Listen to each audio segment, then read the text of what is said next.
Uma pessoa pode ser incrivelmente forte, tanto física quanto espiritualmente?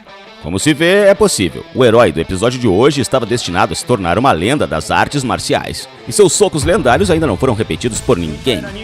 Vale a pena saber mais sobre isso. E nesse episódio eu vou te contar por que ninguém consegue repetir esses 2 socos de Bruce Lee.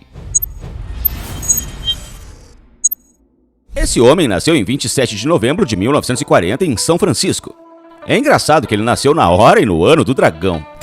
Seus pais o chamaram de Li Xiaolong, que significa pequeno dragão. Posteriormente, esse dragão tornou-se mundialmente famoso, e até hoje, meio século depois, como já não está mais conosco, continua a ser uma lenda. Bruce Lee era um ator, um excelente artista marcial e simplesmente uma personalidade extraordinária. Tudo o que ele fazia tinha um caráter próprio, verdadeiramente especial e único. Você sabia que no começo Bruce Lee não praticava artes marciais? Ele começou com a dança.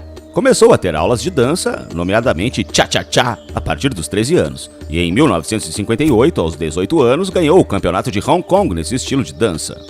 No mesmo ano, ele também ganhou o campeonato de boxe júnior de Hong Kong. Bruce Lee conseguiu entrar em muitas brigas. Então, para poder se defender, aos 16 anos, ele decidiu aprender a arte marcial chinesa do Kung Fu. Bruce começou a aprender o estilo de Wing Chun com um mestre chamado Ip Man. Esse estilo é caracterizado por chutes rápidos e defesa apertada em uma posição móvel. E graças à dança ele tinha uma excelente coordenação de movimentos, o que o ajudou a dominar as habilidades marciais no menor tempo possível. Além do Kung Fu, Bruce se experimentou no Judô, no Jiu-Jitsu e dominou as técnicas de empunhar várias armas. Em 1959 ele foi para a distante América, para São Francisco, de onde se mudou para Seattle. Foi nos Estados Unidos que sua nova vida começou. Não demorou muito para que Bruce abrisse sua própria escola de artes marciais, onde começou a ensinar Jeet Kune Do. Ele mesmo desenvolveu esse estilo de artes marciais. Aliás, Bruce Lee preferiu chamar Jeet Kune Do de método ao invés de estilo. Not bad, Kato. Até hoje, tantos anos após a morte da lenda, há quem critique e duvide de suas habilidades de luta e métodos de treinamento. Eles acham que ele era apenas um bom ator e nada mais. Mas como você sabe, cada um entende como quiser. E Bruce Lee ainda deixou sua marca na história. Você já ouviu falar do soco de 1 polegada de Bruce Lee? Pelo nome fica claro que é um soco que é lançado a 1 polegada do alvo. Transforme polegadas em centímetros e você terá 2,5 centímetros. Essa é a distância a partir da qual Bruce repetidamente mostrou o soco ao público. Bruce Lee demonstrou o primeiro soco de 1 polegada no Campeonato Mundial de Karatê em Long Beach, em 1964. Apesar da distância extremamente pequena que o punho de Bruce cobriu em questão de milissegundos, a distância para a qual esse alvo voou é realmente incrível. Afinal, o oponente foi arremessado a poucos metros de distância e caiu de costas em uma cadeira. Curiosamente, mesmo os reconhecidos mestres das artes marciais ainda são incapazes de repetir o soco de 1 polegada de Bruce Lee.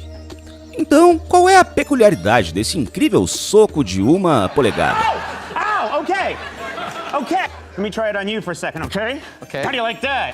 It seems to have no effect on you. Então, consistia em Bruce Lee virar a pelvis em direção ao alvo e jogar o braço para fora bruscamente. É importante ressaltar que o soco de 1 polegada é dado com todo o corpo e a energia é liberada no processo. A posição do punho no momento em que Bruce deu o soco de 1 polegada, como sempre, na vertical. Esse tipo de soco vertical é usado apenas em combate corpo a corpo, a 10 centímetros ou menos do alvo. Se você tentar lançar esse soco a uma distância maior, ele simplesmente será muito fraco. A pelvis e os ombros são engatados antes do braço. Isso permite que você soque com rapidez, força e precisão. Ou seja, o momento do impacto ocorre uma fração de segundo antes que a perna dianteira, que se move com o impacto, fique firme no chão. Segundo especialistas, foi isso que permitiu a Bruce Lee transformar todo o seu corpo em um único vetor de força, que continuou a avançar um momento após o contato com o alvo. A força do soco depende do equilíbrio e da escolha do momento certo. Se você socar muito cedo ou muito tarde, você pode simplesmente perder força. Muitos teóricos concordam que esse poder impressionante não é apenas o resultado do treinamento, mas também uma habilidade inata. Ed Roberts afirma que um dos segredos de Bruce Lee está na presença de uma parte do cérebro mais desenvolvida pelo treinamento, responsável pela coordenação. No entanto, isso não diminuiu a grandeza de seu soco de 1 polegada. Bruce Lee devia a seu cérebro mais desenvolvido, assim como seus músculos e muitos anos de treinamento intenso. Velocidade de Bruce Lee. Qualquer um que tenha visto as cenas de luta de Bruce Lee sabe que o homem confiava muito em sua incrível velocidade e capacidade de dar socos rápidos e poderosos. Sugiro que você dê uma olhada em um dos bastidores do filme Operação Dragão.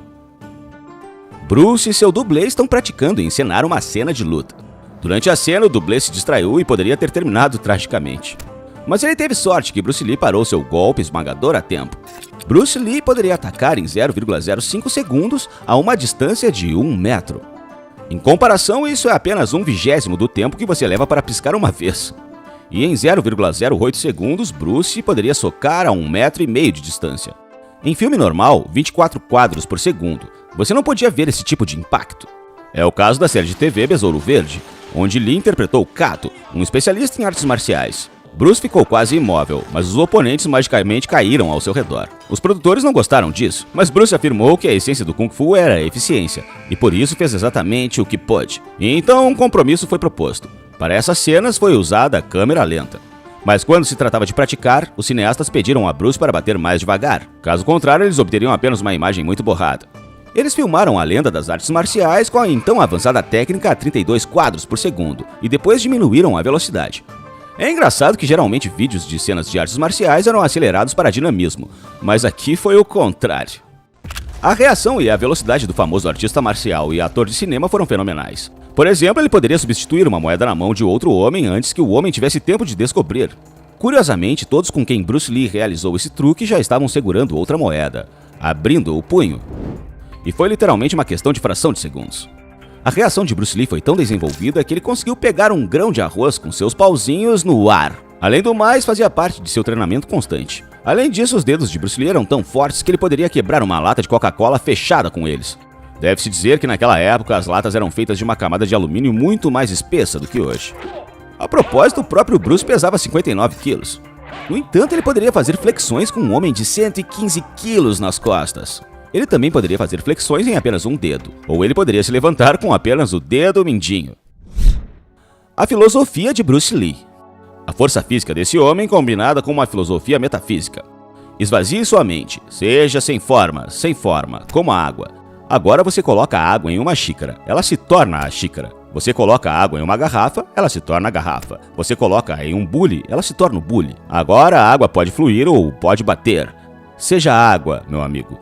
Essa era a filosofia de Bruce Lee. E essa é uma citação de um ensaio que Bruce Lee escreveu quando estudante.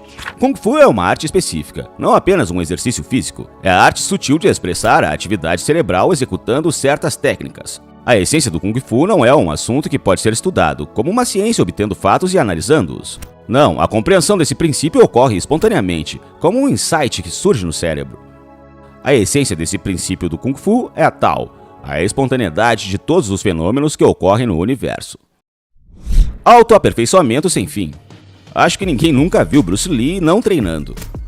Ele não pareceu parar. Aqueles que o conheceram contaram a seguinte história. Certa vez Bruce estava em um avião e tinha um caderno na mão. Ele estava socando com a outra mão, então ele alternava as mãos. Um dos passageiros não gostou disso e pediu a ele para parar. A reação de Bruce foi surpreendente. Ele, claro, se desculpou pelo barulho, mas continuou treinando, argumentando que deveria estar sempre em forma. E aqui está Dan Inosanto, amigo e discípulo de Bruce, que contou. Depois de treinos extenuantes, eles iam para Chinatown para tomar café da manhã ou almoçar. Bruce sempre levava um saco de pancadas com ele. Segundo Dan, o saco de pancadas estava sempre no colo de Bruce ou no assento ao lado dele. Sempre que tinha que parar nos semáforos ou era pego no engarrafamento. Bruce Lee trabalhava com o saco de pancadas, mantendo as mãos em funcionamento. Quer ele estivesse assistindo TV ou lendo um livro, Bruce sempre encontrava algo para exercitar seus músculos. E sim, ele lia muito, embora pudesse parecer que um homem totalmente dedicado às artes marciais não tinha absolutamente tempo para a literatura. De manhã, depois da corrida, dos exercícios de flexibilidade e do café da manhã, ele sempre dedicava tempo à família ou ao autodesenvolvimento, treinando a mente e a alma. Isso é o que significa autoaperfeiçoamento sem fim.